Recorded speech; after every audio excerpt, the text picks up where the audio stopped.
Welcome back to Market Insights. It's May, joined as always by Aaron Tuttle. Well, the old adage, you sell in May and go away.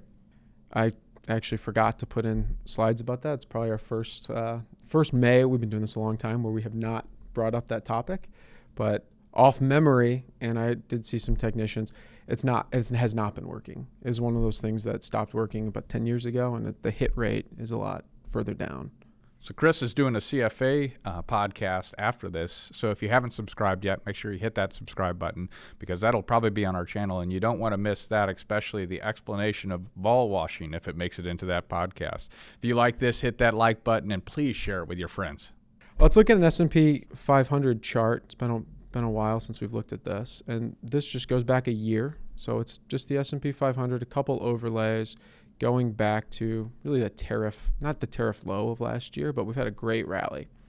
The middle of the chart is flat. The market stayed flat for 4 or 5 months before we entered the war to the right-hand side. Big sell-off, huge rally. And so the big discussion of today is where do we go next off of this huge rally? And the first thing, I showed this slide on Monday internally, and you said, good chart, but give me something with some historical periods of moving up and down to see, what did those past cycles look like? I think this slide is very interesting when we look at it because now you can see the tariff trade, and you can see the slow move down and sharp move downs. But the duration until we get to new highs, and really duration until we get back to trend, takes a long time, where that's not the case now. You have a sharp sell-off, you get back down to that 10% technical correction area, and then quickly go past trend. So this has been very fast. It's a whipsaw. All of them, even though they haven't been as aggressive, and when we look at rankings of securities, it's so narrow. We're looking at a move that came off of AI stocks, specifically hardware, specifically semiconductors on the memory side, where the market just didn't understand, we didn't either, to overweight it in a significant way. We have plenty of semiconductors, so even if we knew this move was going to happen, it would be hard to take the extra risk of adding those on, of the memory space, of just how much memory agents need when we're starting to build out the agentic layer. So this move happened really quickly, and if we were to compare it, it really is one period. We've never seen, the way we measure trend, this dislocated of just one thing pulling up markets. So when we had to look at it in our meeting the last 2 weeks, instead of the typical signals where there's only one thing working, we went back to just saying, how does the trend look on its own? Just look at this security the same way we look at the S&P 500. Does the chart look good? Are we in a slight uptrend? And the other securities, they still look great. They're just not going to rank highly on a relative strength because you're putting a relative measure to something that's just gone up 18% in a month and a half, like something that very rarely happens. I hear a lot about the CAIA economy, and I think the reason behind it, and I'm thinking of Charles Dickens for so many things. My brain is just going off with the populist movement, but it really is a tale of two economies. You have energy and utility prices and food prices all going up, but at the same time you have this AI boom. So you have a lot of headwinds coming here, and it's like which one is winning at the moment. And we had the energy and the CAIA economy kind of taking a hit, but then the AI revolution that the college kids so love it's back in play and has bounced us back. So it really is a tale of two cities, I think. We haven't spent much time looking at the CAIA economy, just not.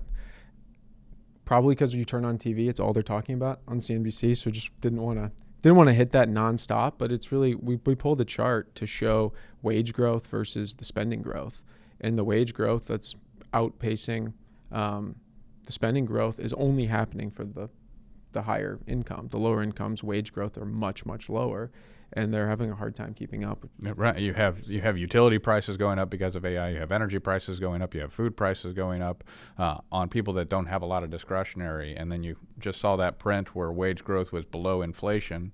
I think there is a tale of two cities. You do have people that have very different experiences in the market. Now, that doesn't mean the price of the market has to come down. Doesn't mean that at all. And heading into the year, we thought we would see the lower part of the K come up a little bit. Yeah. And, it was tracking until you have the war. And we have the data here, which shows the lower income. This is just based on receivables from tax refunds and comparing it to how much now they have to spend on energy, because energy prices just went up. Well, the higher income people, about 12 months before they burn through their tax refund on what they'd spend on energy. So they're good for a while. Lower income people, by the end of August, they're back to being worse off from their tax refund. And that's everything you're talking about. That's the headwinds, right? So we have that headwind. You have the tailwinds of AI. Yeah, I think one of the things is that it's probably not going to affect the market on prices. I think markets are going to continue to go up. You're going to continue to have that K economy effect. People that are wealthier are the ones that are investing in the market, and they can invest more. But it probably spills over to politics, right? Because a number of billionaires far underrepresents the demographics, and the populist movement does have something behind it. There is a reason people feel the way that they do, and that gets us to the midterm elections. How's this going to show up there? Yeah. So let's start with stocks and kind of close out what we were saying, because you have the rally and the past rallies that we looked at, and we didn't put numbers to it, but the past rallies, they feel like you can't go much higher, and they have ended up averaging 8.5 months on that rally, even though when you're in the period, it feels like you can't go up much higher. Now, we did move, like we've already said, really too far, too fast. Yeah. So I don't think we keep rallying for 8.5 months. I think our last video, we weren't able to get it out in April, but we did record one. Complications of not being able to get it out. We were very bullish, and now I'd say we're a little less bullish. Just markets have moved up a lot. What we said came true mostly last call, and now we're just getting a little hesitant for continued upside drift. But the midterms, what the past data would look like is generally on the left-hand side of this chart, we're going back and just averaging out the years. You get a pretty flat year, and then you rally after the midterms. So the headwinds, you already mentioned part of the K. You have the headwinds of this in the short term for elections, and then you have the Fed chair, which there's volatility when a new Fed chair takes over. And that it just adds headwinds. And the market knows that this typically happens. They really don't have a good feel for what Warsh wants to do, because he's been all over the place over the years. He's been a hard money, high rates guy. It's actually one of the reasons he left the Fed a long time ago. Now he's coming back and has convinced the president that that's not his view anymore. So that could be a headwind short term to markets. When I was in London, I watched Hamilton. It was kind of funny that I was in London watching Hamilton. And if you haven't seen the play, it's fantastic. But it makes me think of what the king was saying. It's like, nice rhetoric. Now you have to lead. So nice rhetoric on hard money, but now you have to lead the Fed. So let's see how well that rhetoric transacts into action. I, in my 48 years, have never seen it actually occur. So I think, the rally, as quick as it is, probably a little extended. I don't think we're going to go back and retest lows, not even close. So I do think we'll get a little bit below trend. I think we'll climb the wall of worry, but I think it'll basically be range bound with maybe a little bit of upside movement until we get to the midterm elections. And it doesn't matter who wins or not. Maybe the degree of the rally afterwards would be different depending on which party.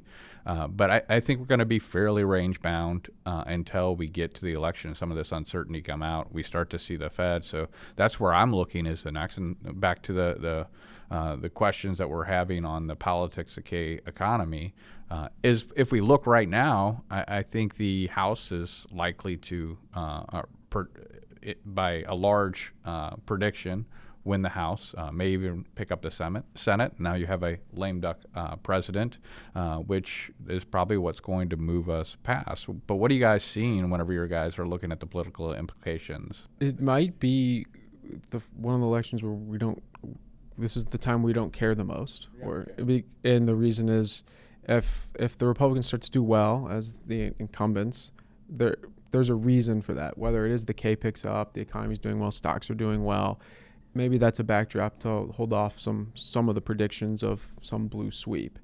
If there is the blue sweep, the markets see it pretty well now. It's pretty well baked into what expectations are. And there's the fatigue of headlines of Trump and the market's moving off of every word. If we can take some of that out, as you said, he's a lame duck, I think markets will like that. So you get two scenarios where I think we can see favorable outcomes. And once again, I think it's a tale of two cities. You get Massey, which is a win for Trump. I mean, he targeted him. That was the most money ever poured into a House primary. But at the same time, if Trump then goes around and loses the House, the ability to use that pressure and that fear goes away because he's no longer president going forward. And then another wild card is, what do you do with the Virginia Supreme Court ruling where all of a sudden you have the redistricting favoring Republicans? Does this allow them to basically pull a rabbit out of the hat on this election? I see that as a low probability of having an impact on the House, but it's certainly out there. And we didn't mention it. Today's Wednesday, the 20th. The Massey primary was last night on Tuesday. It really takes us back to the war. The one thing we haven't really talked about. It's actually, we've just the last couple days been in the ceasefire part of the Iran war longer than the conflict at the beginning, which we wouldn't have expected. We rolled out a playbook for how we thought this would go. Criticized by you fairly. It's fine. The beginning part of it went exactly as the playbook. We could match it to exactly what happened with the tariffs. You get to this part, you pause. You get to this part, you put a ceasefire in, stocks move higher. The difference of the tariff ceasefire was he could just pause and keep tariff rates low, and the markets were happy.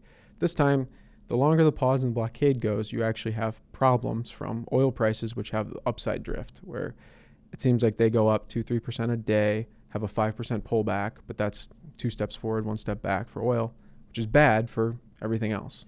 I'm surprised oil is doing as well as it is, considering how long this trade has been contained. 100 to 110. I think if you would have asked people beforehand, I think actually Trump is on record saying, I'm surprised on how well it's done. It wasn't $200 a barrel. Could you imagine it, $200 a barrel?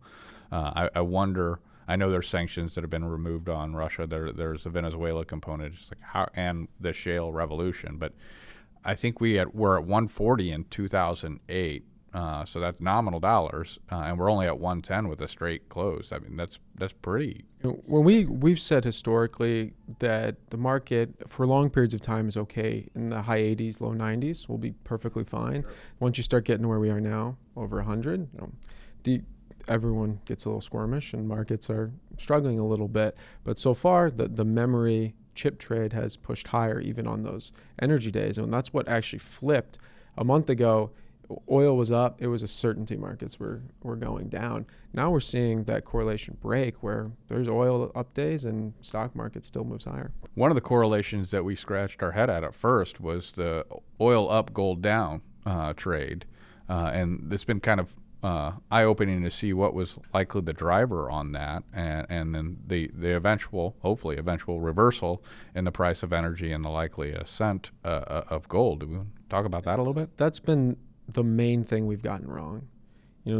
Typically you have these periods, and you have, can be careful how we say this, because they don't like to hear the word safety. Call it a risk-off trade, sure, which is generally bonds, gold, dollar.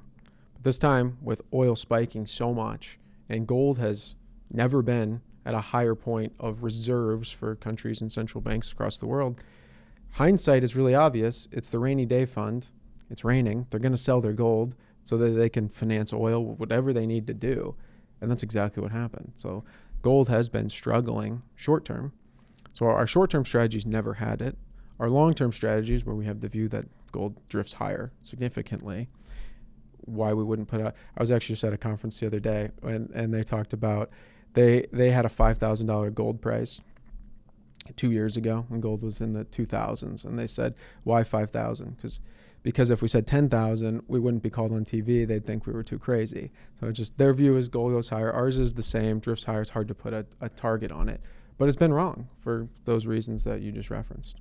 At least in this, I don't know what you call it, interwar period. I don't know, inter-ceasefire period of war. But my question now, whenever I'm looking at it, because I find this attractive if that's the reason that it's selling off, but then does it go back to being that alternative reserve where people want to build it versus the dollars again? Or do they see that as, well, let's just continue to hold dollars because we need it in a rainy day. It's a good reserve. We had the volatility. The only concerning thing from this is just the correlations. From a diversification, there is no really diversification here. Bonds sold off, something we got right. If we were to pull up our scorecard, we're overweight equities. They've done really well. But now they're going to likely be correlated to gold. Gold's not offering that diversification. If energy prices go back down, probably see equities and gold go up together. And bonds probably go back up too, because they're pricing in higher inflation in the short term, which is higher interest rates, lower bond prices. So now all three of these things are probably pretty correlated. From a portfolio construction, trying to find diversification really only gets you to oil, but you have these crazy headline moves where the thing can move 10% on a couple tweets. So the portfolio construction part is difficult. We got the being overweight equities. That was a good call. Underweight bonds.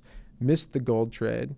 And just heading into it, because energy was so range bound, it was not moving higher, and then it took sharp moves higher. Our strategies don't pick that up until later in the trend. So we didn't have much energy exposure inside of strategies, and we sold what we had shortly into the war when things spiked right at the end of March. That was a good decision, hindsight, but would have liked to have more in the portfolio before that. As a little bit of a segue, and I know our last insight was pulled because of so much talk on alternatives, but I think that is a reason to have alternatives, right? There is a lower correlated asset class that continues to receive a lot of income, and companies are not making it into the public markets. So I see this as an important aspect going forward in a lot of clients' portfolios. It's no longer just a niche asset class. This is an asset class that is just as important as bonds as equities. Yeah, it takes its flack for just how it's valued. It's going to get valued slowly. So they haven't truly been valued significantly while the war's been going on 2 months. You have 2 marks on your portfolio because you look at it monthly. And the end of the month where things are back up, there was no markdown. Right? So the value of a lot of those private funds never went down. Now it would have if it was marked daily. At least on your statement. Yeah, exactly. And the other takeaway is that is the diversification, just how you value it. Your portfolio is always being, the rest of it, your traditional portfolio is marked to market every second with lots of volatility. I would say it's too much volatility. And then the private markets is not enough volatility. It's too low. But putting some of that in your portfolio together will get you something closer to what true volatility should be. And so that's one of the reasons we do it. We know the volatility is too low for what it should be, often called vol washing. There's a lot of things written on that. And there's other, you kind of referenced it, of diversification where oil actually is diversifying. So are commodities. There's a new thing going around in the academics of private equity. It's just equity, right? So is it actually an alternative? It's just the ownership of a business. I think it's an alternative because of how it's valued, not just because of its ownership. Makes sense. I also like how you have a lot more information in the private equity market than you do the public because of the insider trading rules. It's the only place inside information is legal. The main question after the big run in the markets is it a bubble? Are we in a bubble period? And it feels like it from the short term just because you move so fast. And you referenced long-term trend. We're hardly above it. We wonder if we just went back and drew a line from where we were, and because we stayed flat for so long, that 5-6 months, the end of last year, you're just back on the trend that we were on, slightly elevated. But it's always good to go back to .com because that's the one that's going to get referenced with people saying you had a bubble. And this is just one of those slides going back to when ChatGPT was first launched in 2022, which really started the rally, and Netscape in 94. And you can compare the two, and the orange one is showing we're behind trend. Now, obviously, in 2000 it ended up being a massive bubble and you moved higher. It would be great if that happens. We're not on that trend, approaching it, but it's hard to say, you're not in a bubble. I would say our cash buckets would be pretty high if we saw that. Yeah, we would certainly be taking more chips off the table. So our conclusion is we're in an elevated period for certain sectors, and a lot of sectors are not doing as well relative, but still performing pretty well. And a good sign of this is just reaction to earnings. In a bubble, stocks go up on good news, bad news, no news. Stocks just keep going up. When we look at to close out earnings season, on positive news, stocks were up 1.1%. Long-term average was 1. So it's above slightly in rounding error, really. And on the downside, on the right-hand side, down nearly 5% on bad news, when usually it's 3%. So they're killing stocks on bad news. It's a good sign that there's not just enthusiasm everywhere. Well, my view is that it's firm to family. My CIO's view is my view, and I just happen to agree with it. So what I'm gathering is you don't sell in May. You kind of go in with this range bound, and we're waiting really for the big decision, big catalyst on the election and the Fed chair. So in the meantime, make sure you tune in so you can catch out next month.